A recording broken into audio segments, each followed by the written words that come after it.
Hello and welcome to this last and sixth feature engineering lecture in this course, Master in Artificial Intelligence.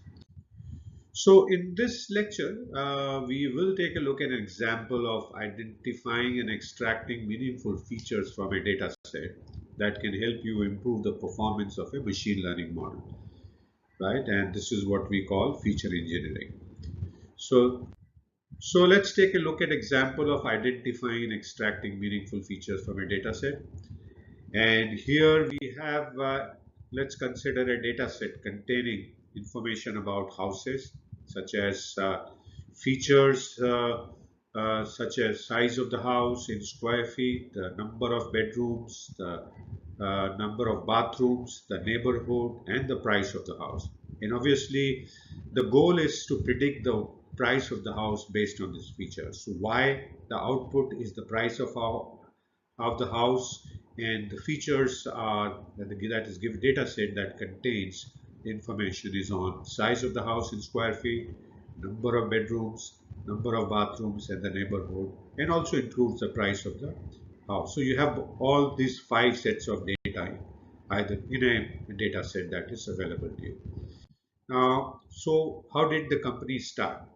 So how did this was done in a company?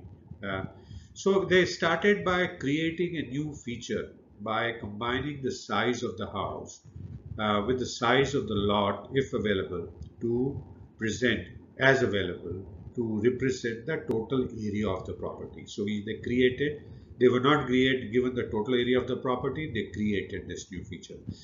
Then they calculated the price per square foot of the house, which was again not given, by dividing the price by the size of the house. And this captured the value of the house relative to its size and other features as well. Then they created a feature representing the age of the house, which was not there. So you see a lot of feature engineering happening here, right? So they created this feature called age of the house by subtracting the year built from the current year, right? And this would vary over the period as you go forward in future. Then they this encoded the categorical. The neighborhood was a categorical data, categorical input. They encoded that by using a technique like one hot coding to represent each neighborhood as a binary variable, because that's what machines understand. Then they created interaction features such as product of the number of bedrooms and bathrooms to capture the combined effect of these variables on the house price, because that could you would guess that that is a critical thing to do. And then they generated a polynomial feature for numerical features like size of the house or the age of the house to capture the non-linear relationship. So there's a lot of feature engineering that was done, and that's how they started. Then they got into data processing. They handled missing values by inputting them with mean, median, and mode values depending on the feature. So for each feature and output, they created those values and found the missing values and imputed them. Then they scaled the numerical features to the similar range to prevent dominance by a certain feature. Remember scaling we talked about? So they scaled. Simple thing was the square feet of the house versus the numbers of the bedroom. They need to be scaled because otherwise the square foot would dominate. So they scaled numeric feature. And then they encoded the category variables using like the one hot coding or the label coding that we talked about. So that's how they did the pre-processing of the data.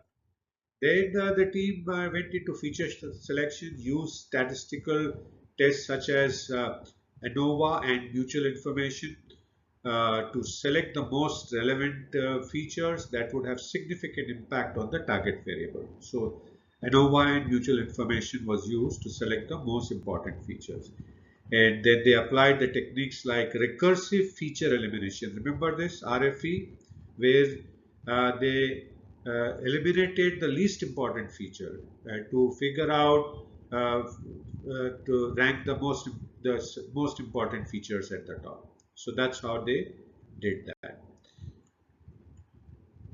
Then they got into reducing the dimensionality reduction. They applied dimensionality reduction techniques like PCA and the T-sign to reduce the dimensionality of the feature space while preserving the important information, and also they visualize the reduced dimensional data to assess the separation of the clustering or the data point.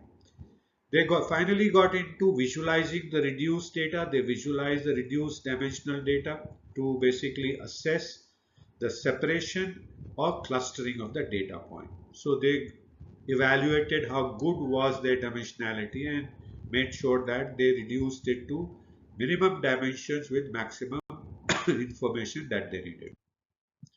Then they got into training the machine learning models with techniques like linear regression, decision tree, and ensemble methods using the selected or reduced set of features. Then they evaluated the model's performance using right matrices like mean squared error, mean absolute error, R square score on the validation set and through cross validation techniques. So these approaches they train the model as well as evaluate it. So that's how the training till the training their work carried out.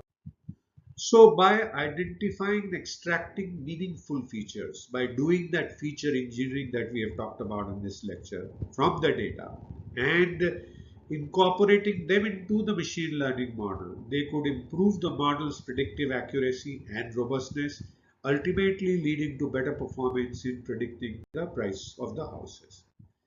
So what is next? So having looked at right through to model training, feature engineering, all those things, we are now ready to deploy the machine learning model that has been built, right?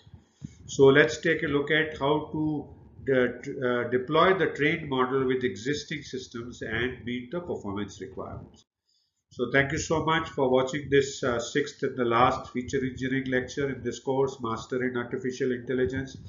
I hope you're continuing to learn new things, continuing to enjoy, and I do look forward to see you again in the next lecture. Please feel free to message me if you have any questions. I'll be happy to answer a question, and also download a PDF file to take it look at anything that you need to.